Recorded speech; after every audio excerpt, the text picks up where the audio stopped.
Episode की शुरुआत में हमें वेलबॉर्न को दिखाया जाता है, जो यहाँ पे लिख रही थी कि आज ज़ेगान ने मुझसे पूछा, क्या तुम नेपिलिया की डॉक्टर बनना चाहती हो? मैं सच बोलूं तो मैं सही में उन लोगों को धीरे धीरे करके पसंद करने लगी हूँ, क्योंकि वो लोग हैं बहुत ही ज्यादा मिस्टीरियस, काफी ज्यादा अच्छे, और उनके पास से जो ऑरा निकलता है वो काफी ज्यादा मतलब फैमिलियर और लविंगली टाइप का ऑरा रहता है। मतलब बहुत ही ज्यादा बढ़िया ऑरा टाइप का रहता है। मुझे बहुत ही अच्छा लगता है जब ज़ेगान मेरे सर पे अपना हाथ रखता है और वो मुझे तरह तरह की मैजिकल स्किल्स बताता है। मुझे तब भी बहुत अच्छा लगता है जब नेपिलिया आती है और मुझे हेल्प करती है। साथ ही साथ वो मुझे बहुत सारी चीजें भी बताती है कि किस तरीके से कुक किया जाता है, कैसे कैसे चीजें की जाती है। मैं सही बोलूं तो जब भी मैं इनके साथ रहती हूँ तो मुझे ऐसा लगता है कि मैं अपना रिवेंज धीरे धीरे करके भूलने वाली हूँ, और मुझे ऐसा लगता होता है कि मैं कभी भी अपना बदला लेने ही नहीं वाली थी। लेकिन इसकी एक दूसरी अंदर की आवाज जो रहती है वो कह रही होती है कि तुम ये नहीं कर सकती हो, तुम्हें अपना बदला लेना पड़ेगा, तुम्हें अपने फादर का बदला लेना पड़ेगा उस किंग्सली नाइट से जिन्होंने उन्हें मारा है।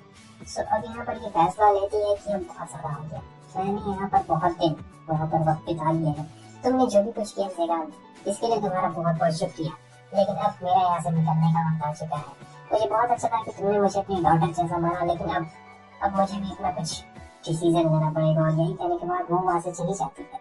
तो फिर से यहाँ पर आ चुकी रहती है आग जीवन के कैसल में, सोच रही होती है कि ज़ेगान ने मुझे पहले भी यहाँ पे लेके आया था, तो मुझे नहीं लगता है कि मुझे कोई ज्यादा कुछ करना पड़ेगा। तो ये अपने मैजिक से काम करती की दरवाजा खोलने की कोशिश कर रही होती, लेकिन सोचती कि कहीं मैं ज़ेगान को धोखा तो नहीं ना दे रही हूँ, ऐसे मैं छुप के आई हूँ।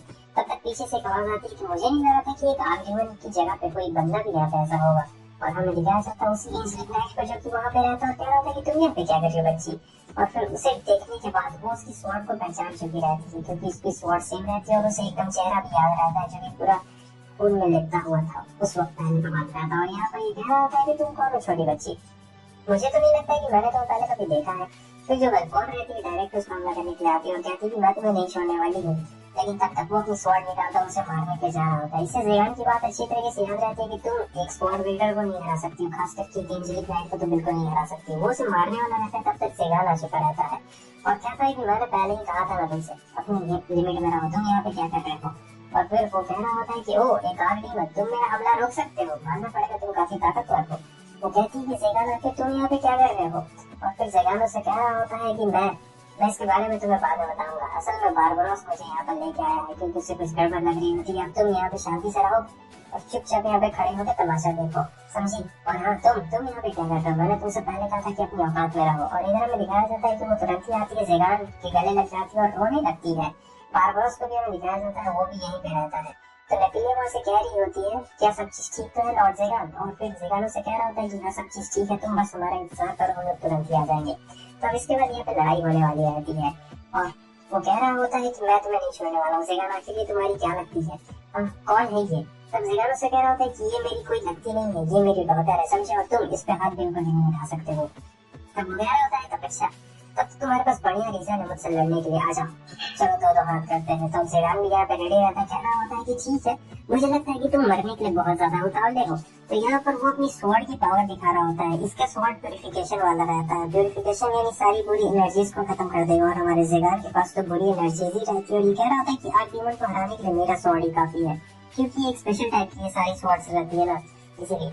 तो आता है वो हमला करने के लिए ज़ेगान के ऊपर, लेकिन ज़ेगान भी यहाँ पे कम नहीं रहता है, ज़ेगान ने यहाँ पे न्यू टेक्निक का इस्तेमाल किया हुआ रहता है।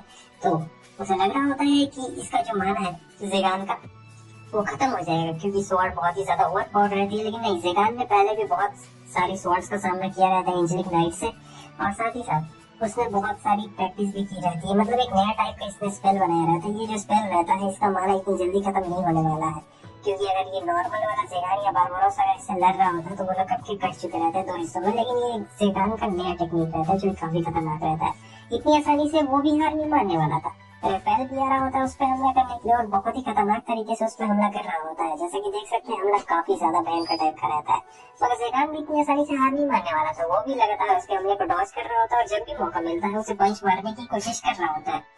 हालांकि रफेला भी ज्यादा हमला कर रहा होता है, ज़ेगान बस डॉज कर रहा होता है और ब्लॉक कर रहा होता है और सोचता है कि मुझे लगता था कि 3 बार में काम हो जाएगा। लेकिन यहाँ पे बारबरोस कह रहा होता है कि तुम दिखाओ बंद करो और चुपचाप उसे हराओ, टाइम नहीं है इतना हमारे पास। तब ज़ेगान अपने थोड़ा सा पावर में आता है और देता है एकदम उसे जोरदार पंच, और ये पंच काफी ज्यादा तगड़ा रहता है। ज़ेगान जानता था कि इस पंच करने के बाद तो कोई भी इतनी आसानी से नहीं उठ सकता है, खास करके एंजेलिक नाइट्स तो बिल्कुल भी नहीं उठ सकते, और नॉर्मल ह्यूमंस का तो उठना एकदम नामुमकिन है। और जो हमारी रहती है बेल्फोर, वो एकदम तारीफ कर रही होती है। ज़ेगान कहता है कि बस बस बस, इतनी तारीफ करने की कोई भी जरूरत नहीं है, इतना मेरे लिए काफी है। अब ज़ेगान बड़े एकदम निश्चिंत हो जाता है, कह रहा होता है कि अब तुम उठने वाला नहीं है, लेकिन राफेल कमजोर नहीं रहता है, क्योंकि राफेल बहुत ही ज्यादा पावरफुल रहता है, नाइट्स में सबसे ज्यादा पावरफुल वही रहता है। तो राफेल यहाँ पे वापस उठ खड़ा हुआ रहता है और कहता है कि इतनी आसानी से मैं हार बिल्कुल भी नहीं मानने वाला हूँ। और यहाँ पे ज़ेगान सोच रहा होता है कि आखिर ये बंदा सचमुच है क्या। तब तक हमें दिखाया जाता है कैस्टील को, ये आती है नेफिलिया के पास में और देख रही होती है कि आखिर नेफिलिया क्या कर रही है। वो पूछती है नेफिलिया से, तब नेफिलिया बताती है कि ये काम बारबरोस का है और बारबरोस ने ये बनाया है। ज़ेगान गए हैं वहाँ पर और पता नहीं वहाँ पे क्या हो रहा है। तब वो देख रही होती है और समझ चुकी रहती है कि पक्का कुछ ना कुछ बहुत ज्यादा गड़बड़ है, क्योंकि नेफिलिया जब बताती है कि कोई एंजेलिक नाइट है तब ये समझ गई रहती है और सोच रही होती है कि ये सब मेरी गलती है, मेरी वजह से ये सब हो रहा है, काश मैं वो सब नहीं करती, काश। और फिर बहुत ज्यादा अफसोस कर रही होती है, सोच रही होती है कि पता नहीं ऐसा क्यों, अगर मैंने एक कदम उठाया तो चर्च मुझे जान से मार देगा, लेकिन मैं बिल्कुल भी नहीं चाहती हूँ, मैं नहीं चाहती हूँ कि ज़ेगान को कुछ हो जाए, मैं अपनी सेल्फनेस की वजह से इन्हें कुछ भी नहीं होना देना चाहती हूँ। तब ये कह रही होती है नेफिलिया, लॉर्ड ज़ेगान ने मुझे कहा है कि मैं उनका यहीं पे वेट करूँ। और फिर ये सोच रही होती है कि ये बिल्कुल भी सही टाइम नहीं है, आखिर मैं क्या करूँ क्या ना करूँ। लेकिन जब नेफिलिया रहती है, कह रही होती है कि देखिए मुझे आपकी बहुत ज्यादा फिक्र है, और हाँ लॉर्ड ज़ेगान को भी आपकी बहुत ज्यादा फिक्र है। ये बात सुनने के बाद तो कैस्टील तो एकदम रोने लगती है और कह रही होती है कि लेकिन मैं उसकी दुश्मन हूँ। और फिर कहती है कि मुझे माफ करना, मुझे ऐसा नहीं कहना चाहिए कि मैं उसकी दुश्मन हूँ, लेकिन मैं क्या करूँ, क्योंकि मैं दोनों तरफ से घिरी हुई हूँ। अगर चर्च की तरफ से नहीं लड़ेगी तो ये दुश्मन हो जाएगी चर्च की, और चर्च की तरफ से लड़ेगी तो ज़ेगान की दुश्मन हो जाएगी। क्योंकि देखिए ज़ेगान ने इसकी बहुत बार मदद की है और खास करके नेफिलिया ने भी इसकी काफी बार मदद की है, तो उन लोगों ने इसकी इतनी बार मदद की है। तो अब ये यहाँ पर इसे समझ में नहीं आ रहा था कि किसकी तरफ से लड़े, ज़ेगान की तरफ से लड़े या फिर चर्च की तरफ से लड़े। इसलिए एंजेलिक नाइट होना बहुत ही ज्यादा मुश्किल है और कह रही होती कि मुझे माफ करना, मैंने तुम्हें अपना दुश्मन कहा, मुझे ऐसा नहीं कहना चाहिए, क्योंकि ज़ेगान ने बहुत बार मेरी मदद की और मैं नहीं चाहती हूँ उसके ऊपर अपनी स्वॉर्ड उठाना। तो यही बात कह के वो बहुत ज्यादा रो रही होती है और कहती है कि मैं उसे कभी भी नुकसान नहीं पहुंचाना चाहती हूँ, मैं तो तुम दोनों को हमेशा खुश देखना चाहती हूँ। तब नेफिलिया यहाँ पे हंसने लगती है, थोड़ा सा मुस्कुराने लगती है और उसके सर पे ऐसे मारती है, कहती है कि वो आदमी ना, मुझे पता है जब आप पहली बार लॉर्ड ज़ेगान से मिली थी तब मुझे समझ में आ गया था कि आपको उनकी बहुत फिक्र है और आपको पता चल गया है कि वो कितने ज्यादा लोनली है। हालांकि मुझे लगा था कि सिर्फ मैं ही हूँ जो कभी सोच सकती है कि लॉर्ड ज़ेगान कितने ज्यादा लोनली होंगे, लेकिन नहीं, मैं बहुत ज्यादा खुश हूँ कि आपको ही पता चला कि लॉर्ड ज़ेगान कितने ज्यादा लोनली है। और हम लोग पहली बार जब मिले थे तो आपको तो वो किस्सा याद ही होगा। तो ये नेफिलिया यहाँ पे उसे थोड़ा सा लविंग टाइप का दिखाने की कोशिश कर रही होती है और ये काफी ज्यादा शर्मा जाती है और कह रही होती है क्या तुम मुझे कंफर्ट दिलाने की कोशिश कर रही हो। नेफिलिया भी एकदम शर्मा जाती है और फिर ये कहने लगती है, कैस्टील कह रहे नहीं मेरा मतलब ये बिल्कुल भी नहीं था, बिल्कुल भी नहीं था, देखो हम लोग तो अच्छे दोस्त हैं। क्यों है नहीं, नेफिलिया कहती है हाँ हम लोग बहुत ही अच्छे दोस्त हैं। सो नेफिलिया यहाँ पे कहती है आपका बहुत बहुत शुक्रिया। कैस्टील भी कहती है तुम्हारा बहुत बहुत शुक्रिया और फिर वो चली जाती है। उसे पता नहीं रहता है कि अभी वहाँ पर क्या चलने वाला है।